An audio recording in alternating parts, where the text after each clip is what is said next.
आताच्या घडीची सर्वात मोठी बातमी।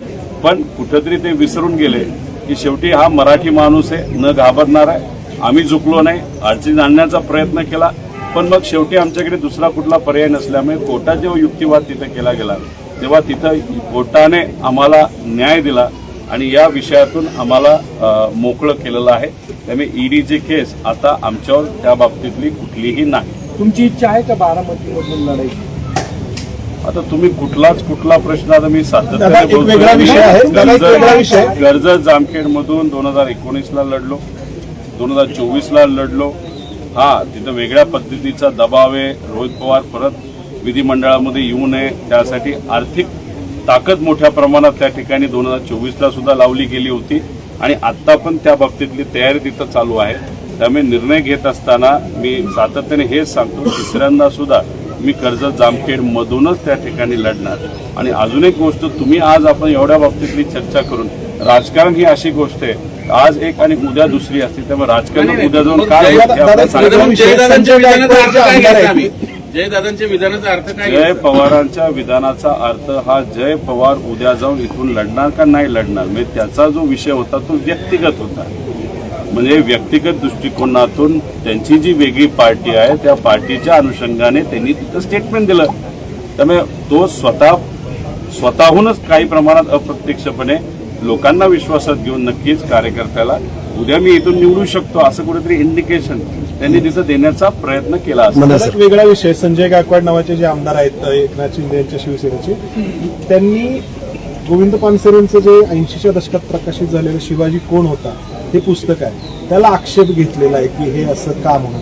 प्रकाशकांनी त्याचं उत्तर दिलेलं आहे की पानसरेंनी खरे शिवाजी महाराज मांडण्याचा प्रयत्न केला।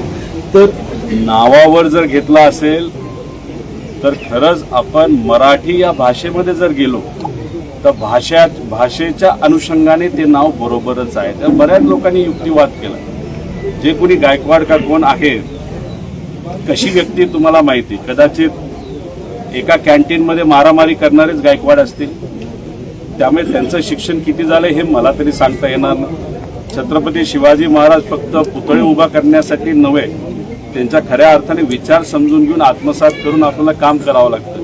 त्यांनाही जर या पुस्तकावर आक्षेप घेतला असेल त्यांचा अर्थ त्यांना छत्रपती शिवाजी महाराज कळलेच नाहीत। आईशी बोलत असताना आपण आईला अरे तुरेच त्या ठिकाणी करतो आणि त्या पुस्तकाचं मराठी आपण कुठल्याही भाषेचा अभ्यासकाला जर विचारलं तर त्यांचं म्हणणं बरोबर आहे। नावावर न जाता त्याच्या आत, पुस्तकाच्या आत काय लिहिलंय हे आपण बघावं आणि त्याच्याच बरोबर हे जे सर्व दाभोळकर, पानसरे यांच्यावर अन्याय कुणी केला हे पहिलं तुम्ही शोधा आणि तिथं न्याय देण्याचा प्रयत्न करा। पण नाही, ज्यांची राजकीय कपॅसिटी मोठी आहे पण बौद्धिक कपॅसिटीवर ज्यांना प्रश्न मार्क आहे त्यांनी तरी या विषयाबद्दल बोलू नये। दादा, अजितदादांच्या अपघाताच्या संदर्भात तुम्ही वारंवार शंका उपस्थित केलेला आहे, पीपीटी प्रेझेंटेशन दिलेलं आहे आणि आता ईडीची क्लीन चिट मिळाली, हे टायमिंग तुम्हाला कसं वाटतं? म्हणजे तुमची आक्रमकता कमी करण्यासाठी किंवा तुम्हाला खुश करण्यासाठी अशा पद्धतीने क्लीन चिट दिली अशी एक चर्चा? नाही, काय खुश करायचं? आता जेव्हा केस झाली तेव्हा आम्ही आक्रमकतेने अजून जास्त बोललो, आम्ही कुठंच त्या ठिकाणी घाबरलो नाही। आता एखाद्या केसमध्ये काहीच नसेल, केसच फुसकी असेल, आता फटाकाच फुसका असेल, पण तो किती दिवस त्या ठिकाणी त्या फटाक्याला दाखवून तुम्ही घाबरणार आहात? त्यामुळे याला आणि त्याला तुम्ही लिंक करूच शकत नाही आणि हे काय विषय इथं थांबणार नाहीये। या महाराष्ट्रामध्ये ठराविक लोक या सरकारच्या विरोधात बोलत आहेत, या 4-5 लोकांमध्ये माझं नाव घेतलं जातं। त्यामुळे मी आक्रमकपणा काही कमी करणार नाही आणि जे आज या राज्यामध्ये चाललेलं आहे ते काही ठीक नाही, ते काही बरं नाही। त्यामुळे लोकांच्या बाजूने लोक जेव्हा अडचणीत असतील मी तर बोलत राहील आणि उद्या जाऊन वेगळ्या वेगळ्या पद्धतीने मला अडचणीत आणण्याचा प्रयत्न हा नक्कीच सत्ताधाऱ्यांकडून तिथं केला जाऊ शकतो। राहिला प्रश्न अजितदादांच्या ॲक्सिडेंटबद्दल, साधा आमचा विषय होता, FIR करा। आम्ही कर्नाटकात जाऊन कर्नाटकाच्या कोर्टाने अप्रूव्ह करून DGPनी महाराष्ट्र DGPकडे FIR पाठवला, तो CIDकडे पाठवला गेला, पण CID त्याला स्वीकारत नाही। ते म्हणतात आम्ही फक्त एन्क्वायरी करू। मग FIR स्वीकारायला तुम्हाला अडचण काय? दुसरं, एका बाजूला 25-15 नाहीतर PWD या छोट्या मोठ्या कॉन्ट्रॅक्टची 1 लाख कोटी रुपयाची बिलं प्रलंबित मराठी कॉन्ट्रॅक्टरची। पण अजितदादांचा ऍक्सिडेंट ज्या विमानातून झाला, ती जे काही VSR कंपनी, त्याचा मालक जो VK सिंग आहे, त्याला अजितदादा गेल्यानंतर 100 कोटी रुपये त्याचं बिल तिथं दिलं गेलं महाराष्ट्राकडनं. म्हणजे एका बाजूला पैसा नाही, एका बाजूला दादांचा अपघात ज्या विमानात झाला त्या कंपनीला मात्र तुम्ही पैसे तिथं देत आहात. एन्क्वायरी होईना, सीबीआय कडे द्या. हे मी नाही, हे सुनेत्रा काकी बोलल्या, त्याला पाठिंबा आम्ही सर्वांनी दिला. 60 दिवस झालं तरी ती सीबीआय अजून त्या विषयाला घेत नाही. म्हणजे तो जो ऍक्टर होता सुशांत सिंग राजपूत 2 दिवसामध्ये केस घेतली, दादांची 60 दिवस. बघा मी काय बोलतोय, मी पुराव्यासकट बोलत होतो. माझ्या मनात शंका आहे, काय खरं घडलंय हे मला सुद्धा माहित नाही, पण आम्हाला जाणण्याची इच्छा आहे. पण ते करायला ज्या ज्या गोष्टी करायला पाहिजे, तपास करायला, त्या गोष्टी होतच नसतील, त्या जर अडवल्या जात असतील तर मग मनामधली शंका वाढणारच ना, आणि ती वाढत चालली आहे. म्हणून आम्ही म्हणतोय की 30 एप्रिलपर्यंत आम्ही वाट बघू, नाही तर 10 मे पर्यंत आम्ही वाट बघू.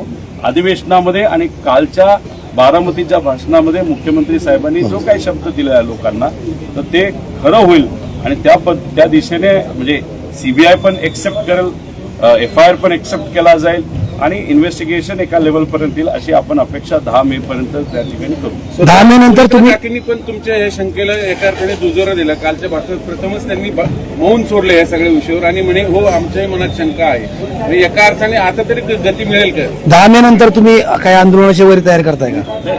आंदोलन हा विषय नाही. बघा याच्यात महाराष्ट्राच्या तमाम जनतेच्या मनामध्ये शंका आहे आणि ही जी शंका आहे मी फक्त बोलून दाखवतो. 10 मे नंतर काय होईल हे मला आज सांगता येणार नाही, पण काही पुरावे आम्ही दिलेत, पण काही पुरावे आम्ही आमच्याकडे ठेवलेले आहेत. फक्त आम्ही पुरावे पुढे आणत नाही, नाहीतर आम्ही प्रेझेंटेशन याच्यासाठी घेत नाही. रोज रोज जर आपण या विषयाला घेऊन बोलत राहिलो तर याला कुठेतरी राजकीय भूमिका आहे असं काही लोकांना वाटेल आणि त्यामुळे मी टप्प्याटप्प्यात करतो आणि पुढे सरकारला सुद्धा तिथे संधी दिली गेली पाहिजे. काकी बोलत असताना काल भावनिक दृष्टिकोनातून त्या बोलल्या आणि नक्कीच त्या सुद्धा दादांच्या ऍक्सिडेंट बद्दल जी काही शंका आहे त्याच्यात जे काही इन्व्हेस्टिगेशन व्हायला पाहिजे चांगल्या पद्धती, त्यासाठी त्या सुद्धा प्रयत्न करत असावेत. विषय एवढाच आहे की त्या प्रयत्न करत असले, आम्ही प्रयत्न करत असलो, पण ज्याच्या हातामध्ये खरीच निर्णायक काही गोष्टी आहेत, ज्या पक्षाच्या हातामध्ये निर्णायक गोष्टी आहेत, ते मात्र त्या बाबतीत थोडंसं संत गतीने जात असतील तर मग कुठंतरी आम्ही तर विरोधात आहोत.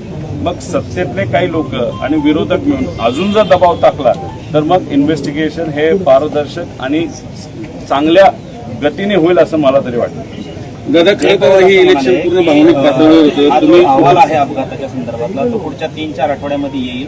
मात्र मी आता असं म्हणू शकत नाही की हा अपघात आहे की घातपात आहे, कारण कुणाचं मी दिशाभूल करू शकतो नाही. जय पवारांना मला सांगायचंय, तुम्ही किती आत्मविश्वासाने सांगितलं की पुढच्या 2 आठवड्यामध्ये AIBचा फायनल रिपोर्ट येईल, तर तो अजिबात येणार नाही.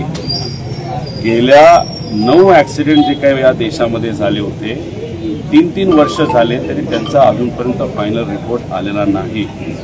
एक आहे भावनिक दृष्टिकोनातून लढणं, पण राजकारण समजून घेणं पण तितकंच महत्वाचं आहे. काही राजकीय लोक आपल्याला काही सांगू शकतात, पण वस्तुस्थिती काय हे सुद्धा समजून घेतलं पाहिजे. त्यामुळे पुढच्या 2 आठवड्यामध्ये जर AIBने रिपोर्ट दिला, फायनल रिपोर्ट जर दिला, तो जो काय ब्लॅक बॉक्स आहे त्याच्याबद्दलचा रिपोर्ट दिला आणि आम्ही जे विचारलेले प्रश्न आहेत त्याचा जर रिपोर्ट दिला, तर मी स्वतः केंद्रीय एव्हिएशन मंत्र्यांना जाईल आणि त्यांचा सत्कार त्या ठिकाणी करेल. हे होत नसतं, असं होणार नाही. CID आता या बाबतीत काय बोलतं हे सुद्धा त्या ठिकाणी आपल्याला बघावं लागेल. पण द्यायचा म्हणजे पहिला प्रायमरी रिपोर्ट द्यायचा म्हणून त्यांनी इतका फालतू रिपोर्ट दिलेला आहे, त्याच्यात बेसिकच गोष्टी चुकलेल्या आहेत.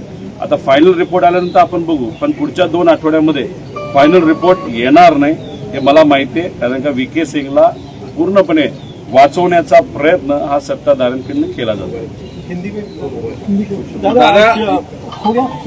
एक खरं तर हे इलेक्शन थोडं भावनिक होतं, त्यामुळे तुम्ही सगळं पवार कुटुंब एकत्र प्रचारात उतरले सगळे. आणि आता आज मतदान होते, विषय संपला, कारण तुम्ही विरोधात आहात, ते सत्तेत आहेत.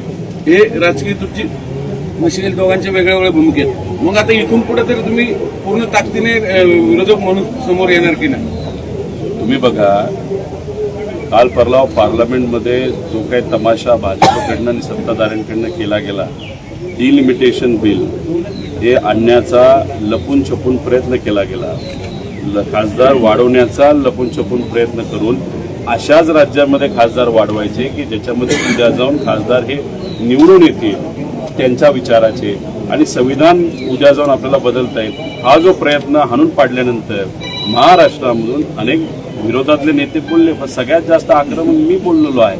आणि आज हा पक्ष म्हणजे अजितदादांचा पक्ष, भाजप, एकनाथ शिंदे साहेबांचा पक्ष यांनी त्या बाजूनी मतदान केलेलं आहे. आम्ही जेव्हा आज बोलत आहोत ते भाजपच्याच आणि भाजपच्या विचाराच्या विरोधात बोलत आहोत. संध्याकाळी 5 नंतर म्हणजे एक तर इथं विरोधात कुणी तिथं नाहीये.